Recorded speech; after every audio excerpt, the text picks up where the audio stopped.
Kada bitang ang hirap gisingin ang taong gising. No, kada bitang tulog lang ba? Patulog-tulog dili lisod kinapukawon kanang taong nagtulog-tulogan lang ba? Kini bang ginan, di ba? Ikapilan na ingon na ang COA, ingon na tong ombudsman, ingon na gani tong former COA commissioner, no nga ang no basta lagi ang tao gani pag kada bitang ang hirap gisingin ang taong gising. No, kada bitang tulog lang ba? Patulog-tulog dili lisod kinapukawon kanang taong nagtulog-tulogan lang ba? Kini bang ginan, di ba? Ikapilan na ingon na ang COA, ingon na tong ombudsman, ingon na gani tong former COA commissioner, no nga ang confidential funds hindi talaga yan. That's why it's called confidential funds. So, at ano diha is even Congressman Marcoleta, no, na why single out the office of the Vice President? Na there are many other government agencies na who receive confidential funds. And then naa sa circular, sabi pa ni former commissioner sa COA na si Guanzon, nga naa sa circular, they dili i-require ang resibo for as long as it's sealed ang ilahang envelope, and dili na kinahanglan og kanang resibo because it's confidential nga eh.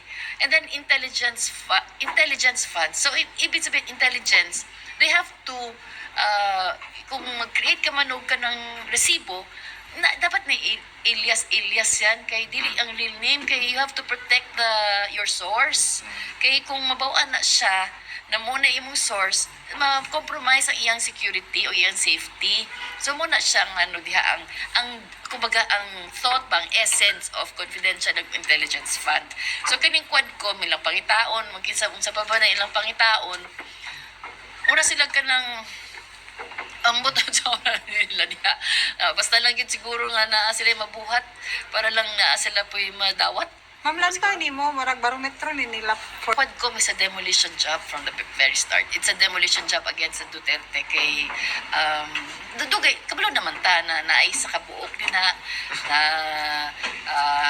pinakadako sa ilaha nga naagi ambisyon na mahimong presidente sa 2028. Na kung dili sad sa kung they failed manggod to amend the constitution, kini isa ang murag gusto gyud nga mo himo ang presidente. So how do they do that? So they have to get rid of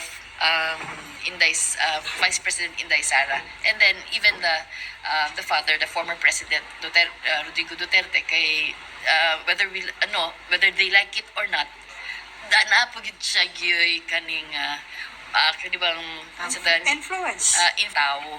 So nastura naman ni VP Inday na iyahang thoughts on the si former president. Wala siya rin. Na siya yung press con na po siya giingon ana na I think wala siya nagdahom.